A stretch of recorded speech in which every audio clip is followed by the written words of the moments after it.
Mesdames, Mademoiselles, Messieurs, bienvenue à Métro News. Voici les principaux titres qui seront développés aujourd'hui. Les critères pour choisir le juge de la Cour de cassation qui devrait remplacer le président Jovenel Moïse sont désormais connus.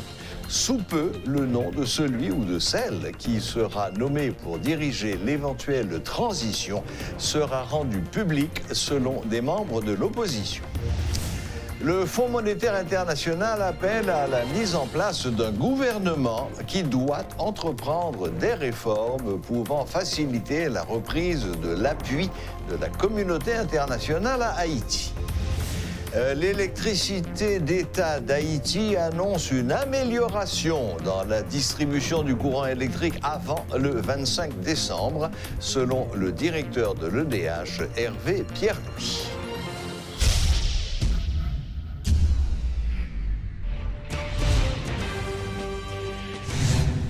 L'accord de Mariotte suit son cours. Les critères pour choisir le juge de la Cour de cassation qui devra remplacer le président Jovenel Moïse sont désormais établis. Les membres du comité de suivi du Forum patriotique pour une entente nationale, dit Forum de Papaye, signataires de l'accord de Mariotte, l'ont annoncé ce mardi. D'ici peu, la population devrait connaître le nom de celui ou de celle qui sera nommé pour diriger l'éventuelle transition. Entre-temps, le Forum de Papaye, par la voix de ses principaux leaders, Camille Chalmers, Chavannes Jean-Baptiste et Jean-William Gentil, appelle à la poursuite de la mobilisation. Premier travail qu'on fait, c'est établir critères. Critères pour choisir président. Critères pour choisir premier ministre. Critères ça yo fait, les fini, critères ça yo présenté devant une assemblée qui valide yo et qu'on est en fonction des critères ça yo, comité a rencontré juge dans la Cour de cassation pour être capable de qui est qui est capable plus répondre à critères. Une fois que yo fini d'identifier qui est qui a président, eh bien là semaine ça même n'a espéré travail ça fini que alternative consensuelle là a proposé moun qui pour venir premier ministre et comité ça à partir des critères qui sont établis a choisi premier ministre là.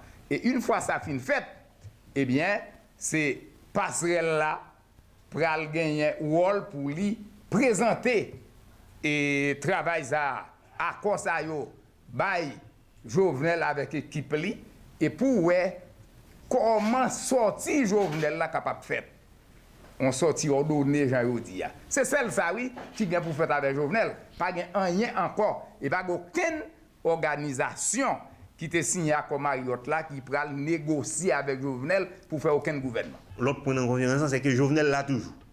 Jovenel là toujours mobilisation nous doué Kembe et nous souhaiter nous espérer que table concertation ça veut dire différentes entités qui signent à comme Mariotte là eh bien yo gen responsabilité pour yo définir stratégie avec action qui pour permettre yo intensifier mobilisation depuis qu'on y a un travail passerelle là t'a indiqué par exemple là signifier et Jovenel ça sorti dans accord si toutefois réponse li ba là son réponse qui dit li là le pas déplacer eh bien mobilisation ça les supposé intensifier et là ça c'est tout acteur yo qui a porté contribution yo dans niveau pa yo pour permettre que fois ça c'est toute bonne vitesse qui passe. Il est très important que nous dénoncer toutes des informations qu'a fait pour faire moun croire que toute bagaille fini parce que à comment Mariotte la pas bail pour résultat etc. Non, au contraire, il y a un pile travail qu'a fait et non esprit de sérieux, non esprit de responsabilité patriotique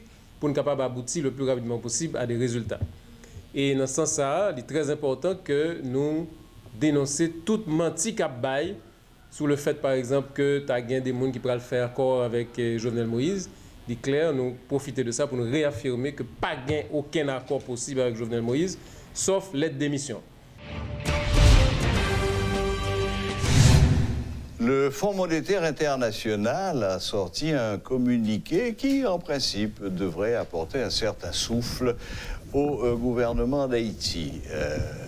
Le Fonds monétaire pense que la reprise de l'aide pourrait se faire assez rapidement à 3 conditions. La première, c'est il faut qu'il y ait un gouvernement. La deuxième, c'est il faut que ce gouvernement soit déterminé à entreprendre des réformes. Et enfin, qu'il existe également ce qu'ils ont baptisé un cadre budgétaire pour 2020. Notre collaborateur, notre reporter Luckner Garot, fraîchement rentré de vacances, et qui suit en particulier les questions économiques, va essayer de faire la lumière sur ce communiqué du Fonds monétaire international. Bienvenue Luckner, bienvenue sur le plateau de Metro News. Merci Serge, merci, bonsoir à toutes et à tous. Alors, bon, ce communiqué, il arrive un peu comme une surprise, on ne l'attendait pas. Oui, au fait, c'est une mission d'évaluation et on va dire de consultation, selon l'article 4 du FMI. Donc, il y avait cette mission, des rencontres ici à Port-au-Prince et à Washington pour évaluer la situation. Et on va dire que c'est la routine, pratiquement, dans les rapports entre Haïti et le FMI. Donc, suite à cette mission, le communiqué a été produit pour faire des recommandations, expliquer plus ou moins comment est la situation en Haïti. Vous l'avez dit, c'est une bonne nouvelle. Bonne nouvelle, oui, mais avec ces conditions que vous avez rappelé rapidement, oui. Et donc, le FMI constate que la situation en Haïti, la situation sociopolitique se dégrade, et ce n'est pas une bonne nouvelle.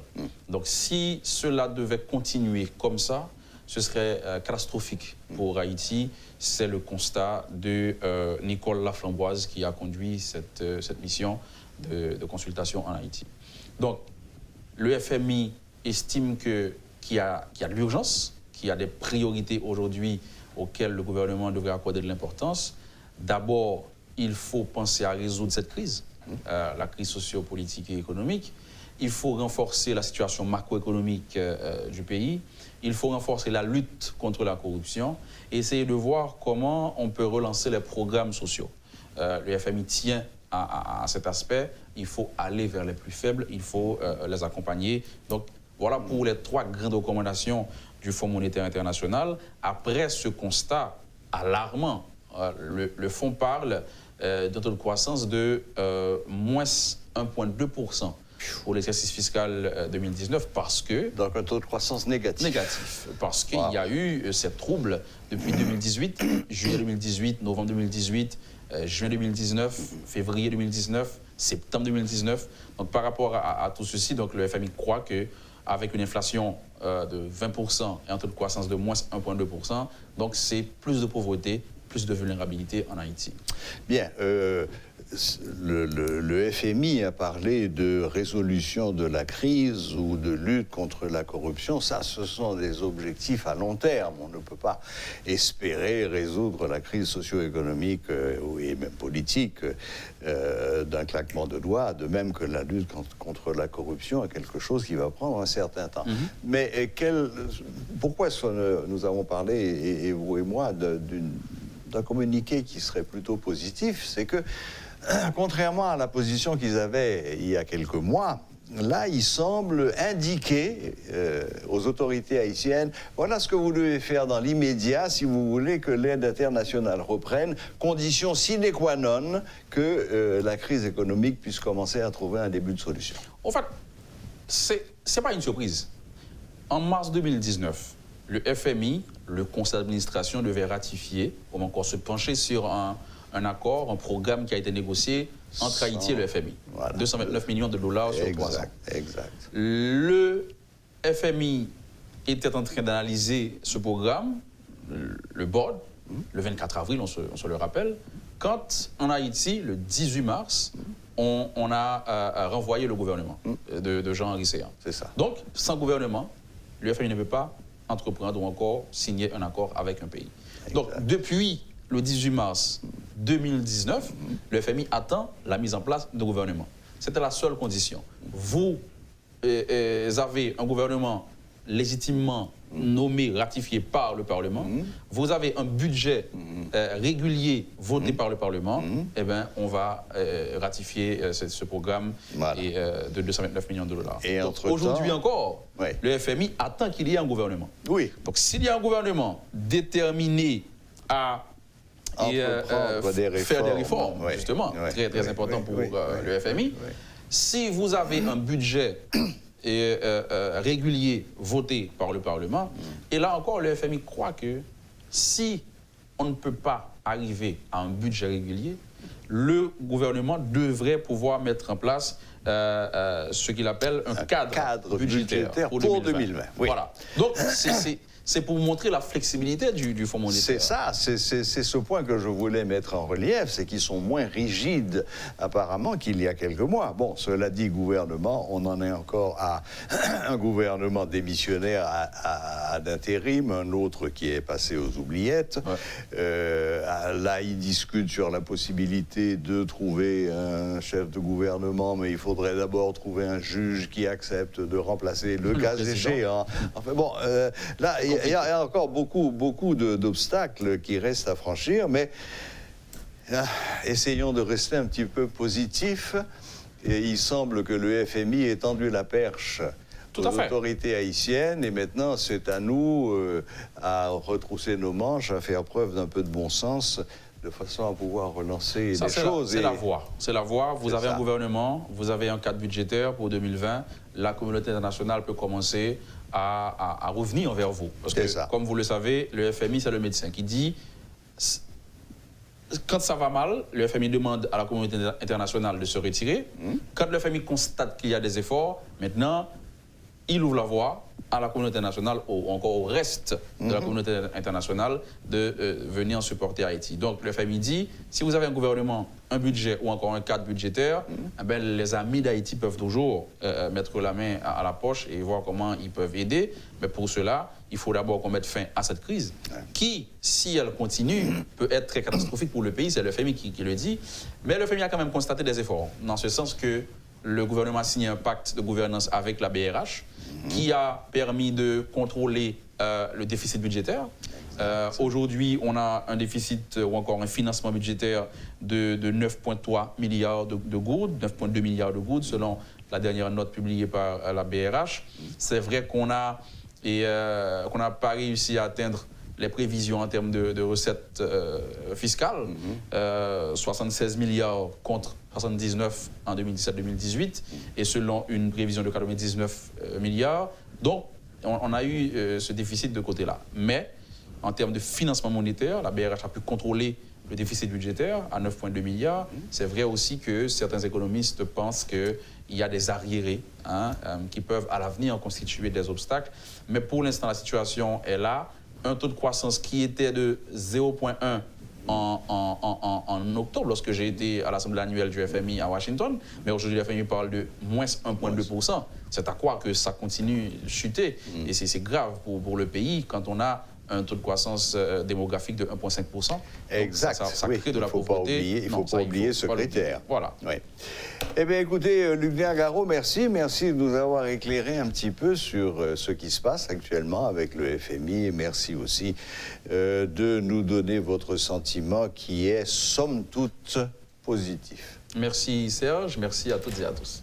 Merci Luc Nair et bonne fin de soirée.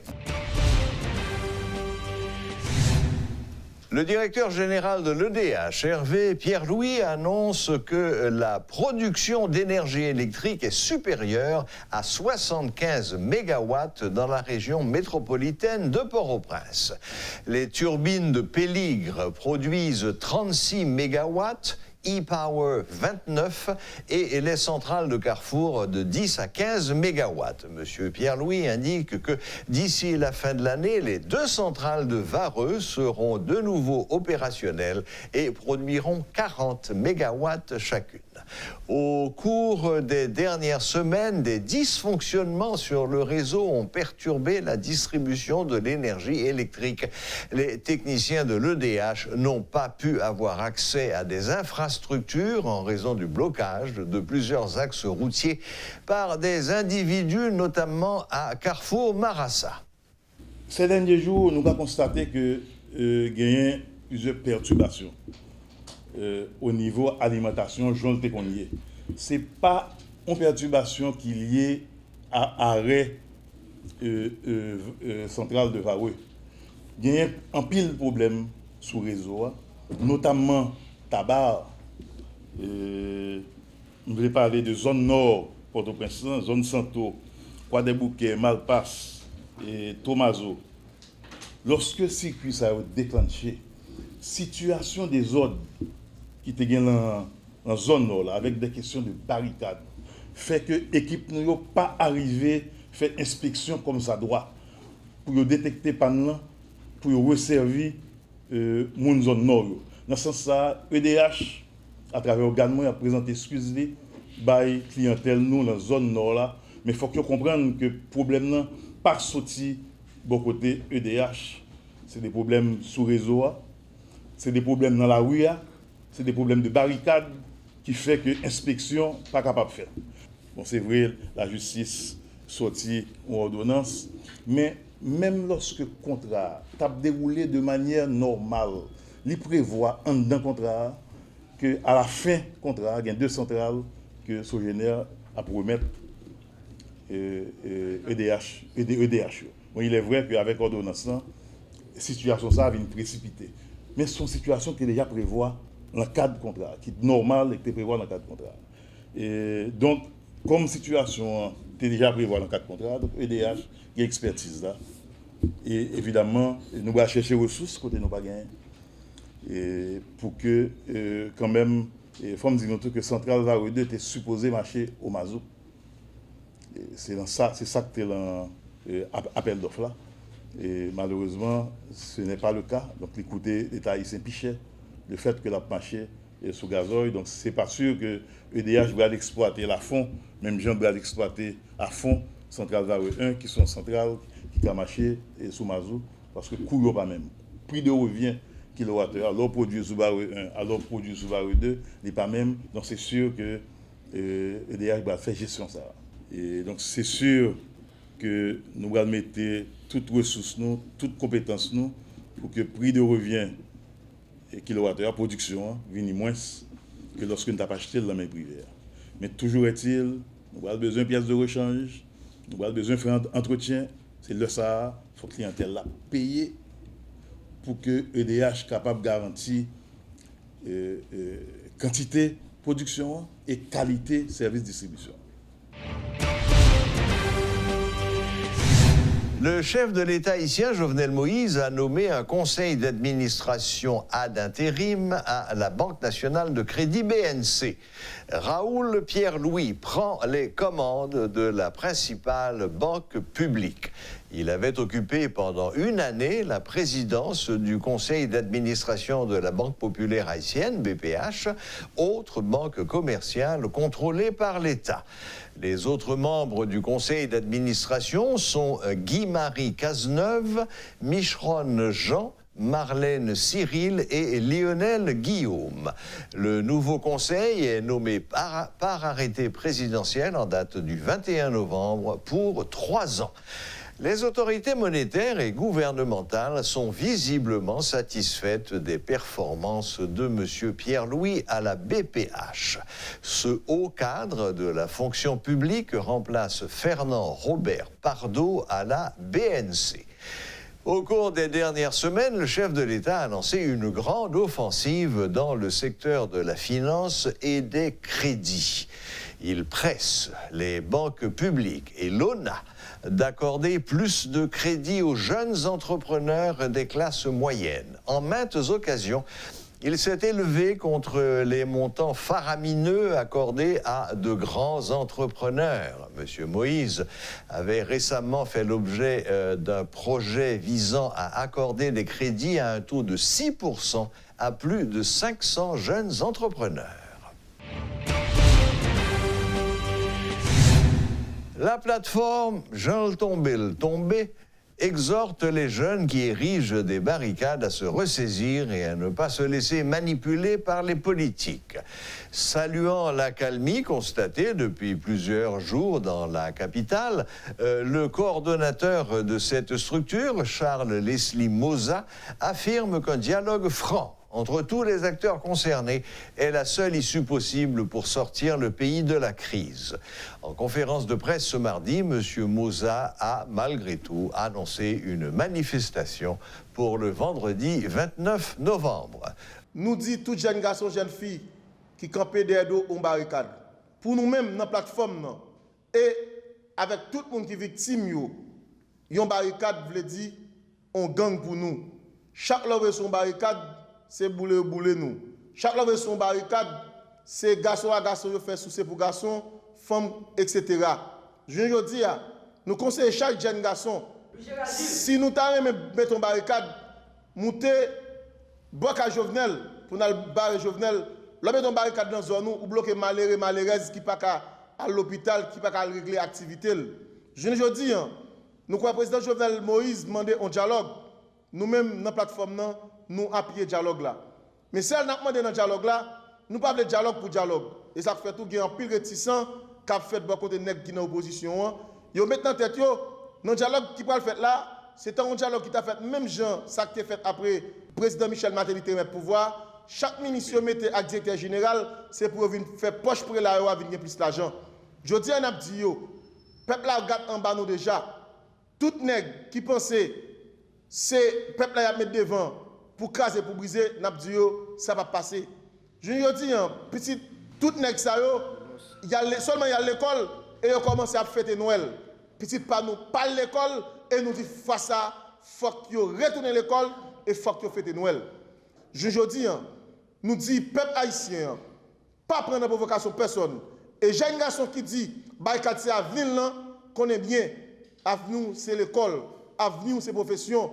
Si on est choisi camper dans une barricade, c'est pour la police et la justice marel parce que derrière chaque barricade il y a une zame là-dedans. Pour nous barricade c'est dire bandit. Tout bandit la justice doit prendre responsabilité contre moun sa yo. Voilà, la boucle est bouclée. Merci de nous rester fidèles et à la prochaine, même heure, même chaîne.